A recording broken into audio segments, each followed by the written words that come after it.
Grabe, hindi lang pala isa, dalawa, tatlo ang tumamang stroke kay mama nung pinabasa namin yung latest result ng MRI niya dito sa Asian Hospital. Ayan, live update tayo dito sa aking nanay na na-stroke last year, February 2023. Pupunta kami ngayon sa Asian Hospital para ipabasa yung MRI niya at sangkatutak na laboratories requested ng bagong neuro niya na specialista sa involuntary movement. Dahil kung makikita nyo naman, ang epekto sa kanya ng stroke ay involuntary movement at kawalan ng balanse at pati coordination ng galaw niya ay apektado talaga. So dahil nga bawal mag-video during consultation ay ikakwento ko na lang dito. Ang findings sa kanya ay may halong bad news at good news. Ang good news po ay lahat ng laboratories niya ay normal. Yung kidney niya, yung thyroid, yung kanyang potassium ay normal, pati sugar niya controlled na din. Ang bad news naman ay yung result ng MRI niya.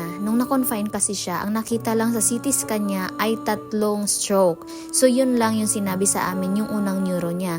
Ngayon, nung dumating yung MRI na mas detailed, ang nakita ay madaming maliliit na stroke. Bukod po doon sa 3 nasabi nung unang neuro niya. Ngayon po nakita marami, siguro kulang-kulang 10 yung maliliit.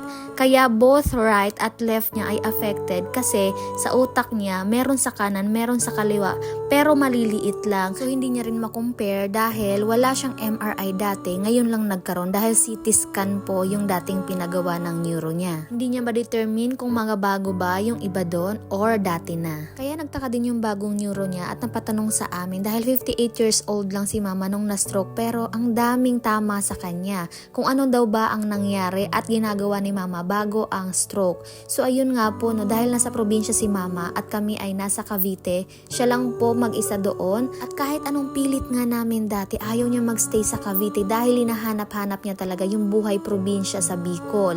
So eto na nga, napabayaan niya yung pagkain niya, yung pagtulog niya, minsan ilang araw, ilang gabi walang tulog, tapos hindi siya nagluluto ng pagkain, puro tinapay, tapos papartneran ng soft drinks, madalas buong araw ganun yung ginagawa niya. Wala na din kasi kaming tatay, no, nauna na siyang namayapa. Kaya sa mga nakakapanood po nito, no, lalo na sa mga nasa probinsya dahil madalas po binabaliwala yung mga nararamdaman natin sa kawalan din ng pera pang patingin. Huwag po natin pabayaan at abusuhin po ang mga katawan natin dahil balang araw ay sisingilin po tayo niyan. At baka hindi nyo mamalayan, marami na palang komplikasyon at mas worst huli na ang lahat.